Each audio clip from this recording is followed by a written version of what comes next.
Magandang umaga, magandang hapon, magandang gabi mga kapatid, mga kakwento, ito po si Kuya Tem, na magsasabing, ang kalayaan sa pagpapahayag ng pananampalataya ay isang mahalagang karapatan na dapat igalang ng bawat tao. Paumanhin po, ang nilalaman ng video na ito ay walang bahid ng pang-aalipusta sa kapwa at hindi ginawa upang suwayin ang ibang doktrina at paniniwala, kundi ang pagnanais lamang na tuklasin at ibahagi ang mga bagay na may kinalaman sa pananampalataya at pagpalaganap ng salita ng Panginoon sa paraan ng malayang pamamahayag. Sa video na ito ay tatalakayin natin ang naiibang napakamainit ng kontrobersyal tungkol sa pamamahayag ng mga pastor o mga ministro, na ang simbahang Katoliko umano ang responsabli sa pagpaslang ng mga erehis noong panahon ng Inquisition. Marami ang naniniwala sa kanilang mga pahayag. Ang tanong, kung ito ba ay may katotohanan o ito ay kasinungalingan, sa dulo ng video na ito ay kompletong malalaman natin ang kasagutan kung totoo ba ang kanilang mga bintang laban sa simbahang Katoliko.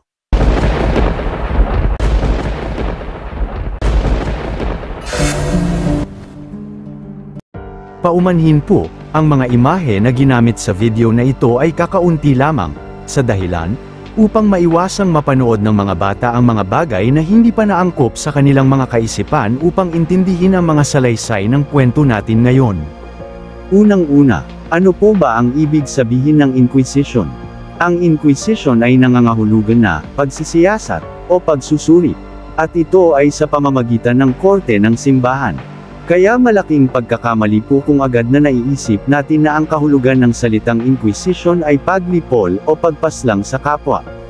Ito ay ang karapatan ng simbahan na susuriin ang kanyang kalagayan bilang tagapagtaguyod ng mga mananampalataya na ipanagtiwala sa kanya ng Panginoon.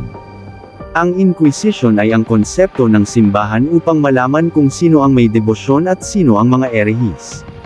Ang mga erehis ay mga taong hindi naniniwala sa simbahan ng Diyos, ang mga erehis ay mga taong walang paniniwala sa Diyos at kumakalaban sa kanyang kaluwalhatian.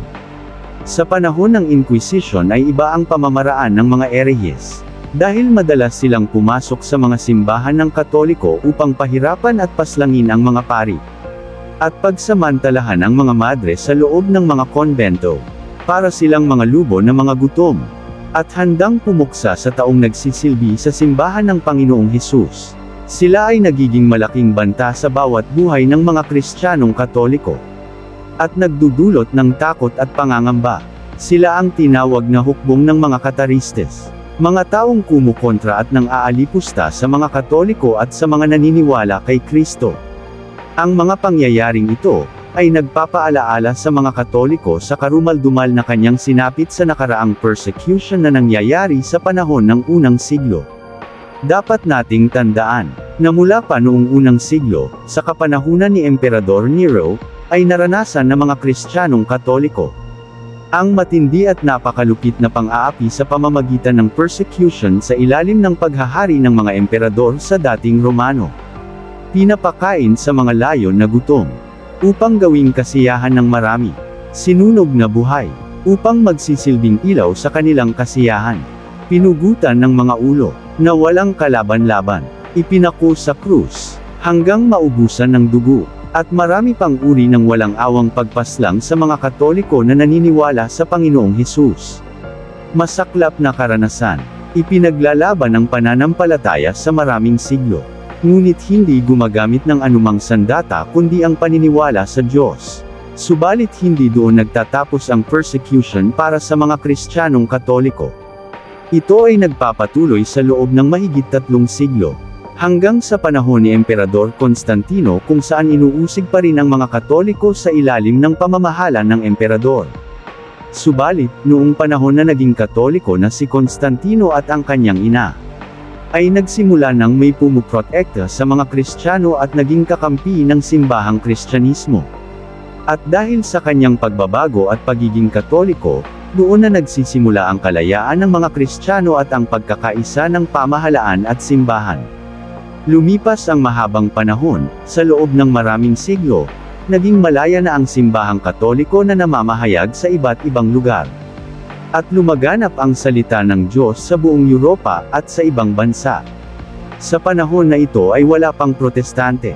Subalit, sa hindi inaasahang panahon, mayroon na namang nabubuong grupo ng mga erehis na nagngangalang Katarismo.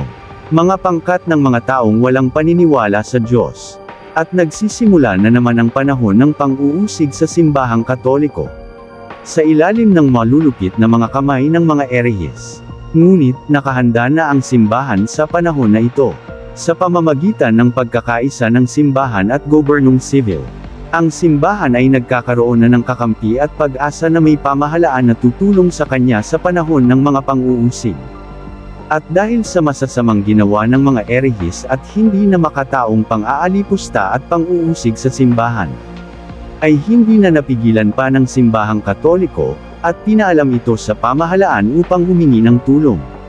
At dahil walang sandata ang simbahan, upang ipagtanggol ang kanyang karapatan laban sa mga erehis. Dito na gumawa ng aksyon ang pamahalaang civil. Nasugpuin ang pananakot ng mga Kataristas na grupo ng mga erehis sa mga Kristiyanong Katoliko.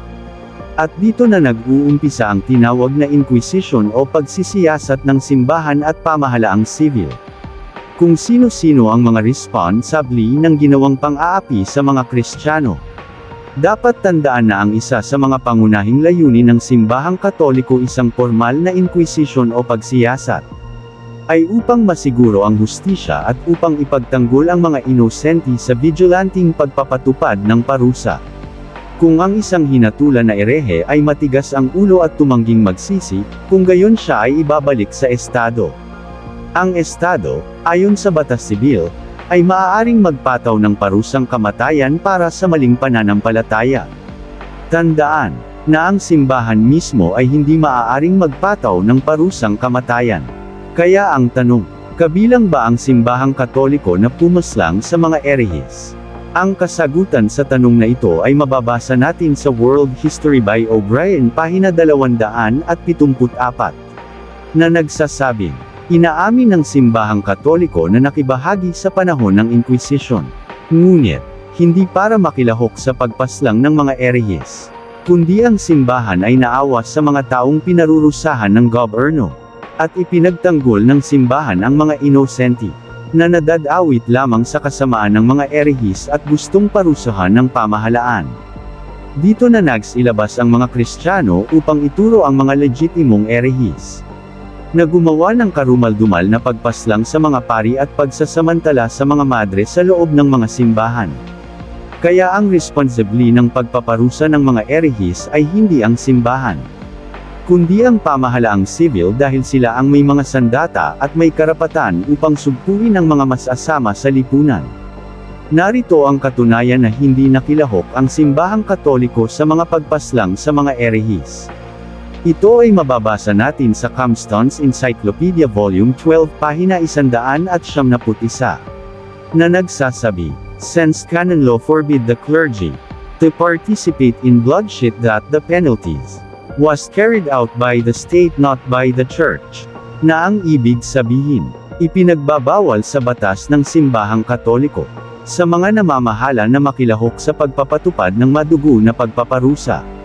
At ang pagparusa sa mga erehis, ay panaggagawa ng estado o gobyerno at hindi ng simbahang Katoliko, at sa loob ng maraming taon, walang nakakaalam kung gaano karaming mga tao ang nasawi sa pamamagitan ng iba't ibang inquisition. Dito na rin pumasok ang mga fundamentalista, na nagbibigay ng bilang at nagpapahayag tungkol sa kung ilan ang nasawing erehis sa mga kamay ng pamahalaang civil. Ngunit masyadong malaki ang mga ito, sinasabi ng isang aklat na tanyag sa mga fundamentalista, na 75 milyong tao ang namatay sa ilalim ng Inquisition, ngunit ang kumakalat na mga balitang ito ay isang kasinungalingan, dahil kahit hanggang sa makabagong panahon ay hindi umabot sa 75 milyon ang populasyon ng mga bansang yun kung saan umiral ang Inquisition. Sana po kahit kunti may napulot tayong aral sa video na ito.